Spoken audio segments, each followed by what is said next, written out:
Good evening. I'm Chaz from Chaz and AJ in the Morning on 99.1 PLR and 95.9 The Fox. Welcome to Face the State, a conversation about race and justice in Connecticut. We are in a tough time, and it is time for us to talk and to listen. And we may look different or be from different places, but we all want the same thing, and that's a better future for our kids. It's in that spirit that Connoisseur Media, Channel 3 WFSB, and an esteemed panel of community leaders have come together tonight to talk about race and justice in Connecticut. We are live on all 6 Connoisseur Media radio stations, Connecticut's #1 television station, and all of our digital platforms. Thank you for tuning in. Black Lives Matter! Black Lives Matter! You can't shut us up. We will be heard. We will be here. We will occupy the grounds of this state capitol. It's been 13 days, but it's been decades. This is not new. To dislike somebody and not trust them because their skin is a different shade is absurd. They keep gaining momentum because not enough is being done. Rioting ain't really gonna do nothing. Like, feel me? It's gonna start causing chaos. We need to have those hard conversations of what exactly are we going to pinpoint and do to make the changes. I'm here fighting for what's right, not for what I think I need to do. It's about what we do need to do. Come together, be the voice, and just continue to strive for change. It's just talking about it with your friends, never letting the conversation die. Black Lives Matter! You see, we are not fighting police brutality. We are fighting hate. You see, we are dying. We don't need to be being harassed by y'all, killed by y'all, chased by y'all. It's a lifelong endeavor. So even though we have got the momentum and people are out here now, we want to see it all the time. From Channel 3 Eyewitness News and Connoisseur Media's Connecticut Radio Group, a special live Face the State, a conversation about race and justice in Connecticut. Good evening and welcome to this special live Thursday night edition of Face the State, a conversation about race and justice in Connecticut. I'm Dennis House. Tonight I'm joined by Juan Castillo, radio talk show host and operations manager at 94.3 WYBC. Juan, good to see you here with us tonight. And I also want to welcome all of our television viewers and the listeners from the stations in the Connoisseur Media radio group to this simulcast. Let's introduce our panel to start our important conversation this evening. First, Governor Ned Lamont is joining us from the governor's residence in Hartford. Governor, thanks for being with us here today. Also, Scott X. Esdale is joining us. He's the president of the Connecticut chapter of the NAACP. Hello, Governor. And we welcome Milford Police Chief Keith Mello. He's the president of the Connecticut Police Chiefs Association. Welcome to you all, and thanks for being with us for this very important discussion. And Governor, I want to begin with you because I want to find out what your reaction was the first time you saw the video of George Floyd being kneeled on by a Minneapolis police officer. What were you thinking? I was thinking that it went on and on, that there were white cops, a black man, that nobody really stood up and had an opportunity, plenty of opportunity to stop it, and they didn't stop it. I wonder what that meant about our society. And I was particularly moved by a letter that our head of the state police wrote to all the troopers. And he wrote that if you weren't shocked and outraged by what you saw happen to George Floyd, then you shouldn't be wearing the uniform. And I think that's the spirit we've had here in Connecticut. It was a tragedy. We rallied. We're in it together. We're going to stand up and not let it happen again. It was so disturbing for all of us to see that video. And Mr. Esdale, I want to ask you, as a man of color, what was your perspective as you watched this heartbreaking video? Well, I think we had the opportunity to take a look at the blue wall that no one really wants to talk about. And it's pretty much the blue code that the black community has been screaming about for many, many years.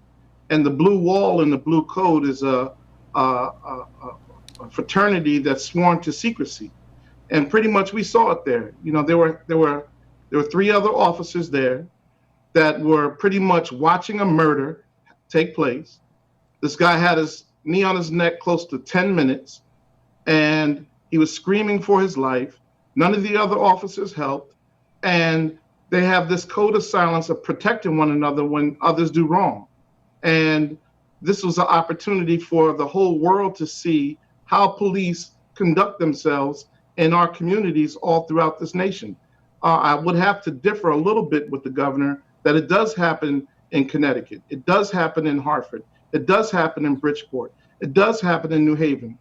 2 recent incidents took place where 2 young people were shot by 2 officers in New Haven. The Anthony Vega Cruz situation in Hartford.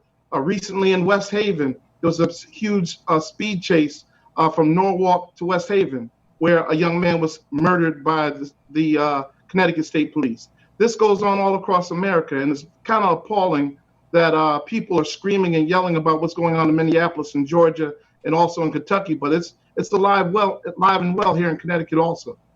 Chief Mello, I want to bring you into this, and your question is twofold. I want you to react to that video. If Derek Chauvin had been working for you, what would you have done after seeing that video?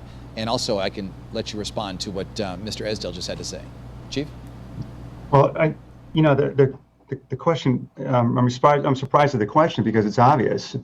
There was no other choice.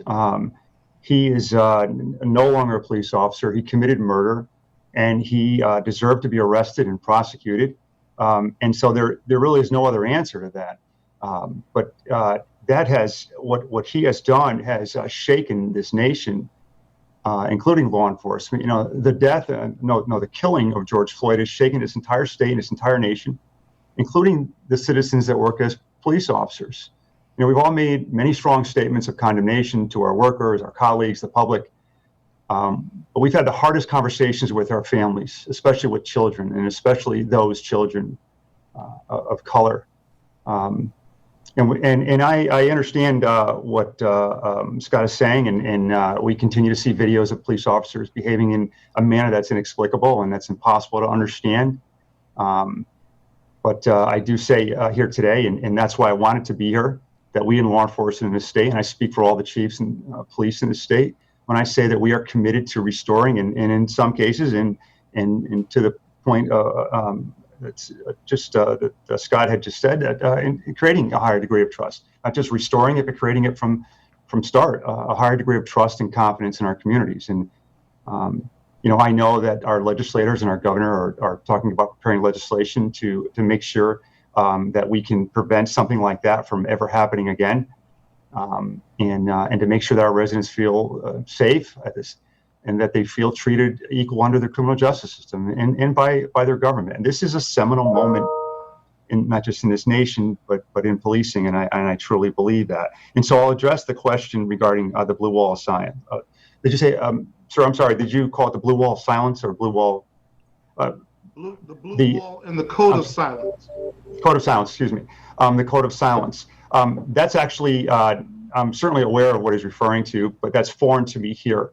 I know in this police department, and I'm just going to reference our police department, we are committed to transparency. We were the first agency. There was one of 2 agencies to bring in body-worn cameras 11 years ago, when there used to be cords on them before they were even they were wireless, and we used to share those because we believed in that, and we believed in it because we wanted the public to see what our police officers are doing, but we also wanted to see what they were doing. And now most every agency has those, and while those aren't a panacea, and I said that as I testified in support, and I actually authored the bill, the policy, and so we need to have systems to make sure that we can address that as police managers and as elected officials.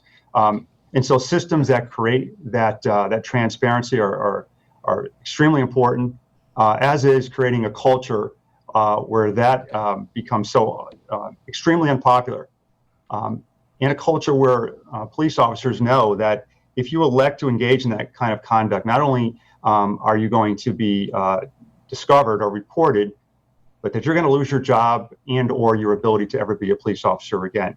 I mean, it's difficult for me to, I'm not going to say that it doesn't exist. I'm not in Hartford. We just had 6 cases this year where officers were exonerated, where they killed civilians, and they all walked away with no consequences. Chief, you cannot put your head in the sand on this particular issue. And hear me out. And we can't make any changes unless you all I didn't address say the that, issue. though. I said I'm not going to say that it doesn't exist. No, I you're think you acting like it misunderstood. doesn't happen in Connecticut, and that's not true. And that's No, the sir, I reason didn't why the say people that. are let me just finish though. The reason why people are protesting, the reason why people are so frustrated is because you all are not dealing with the issue.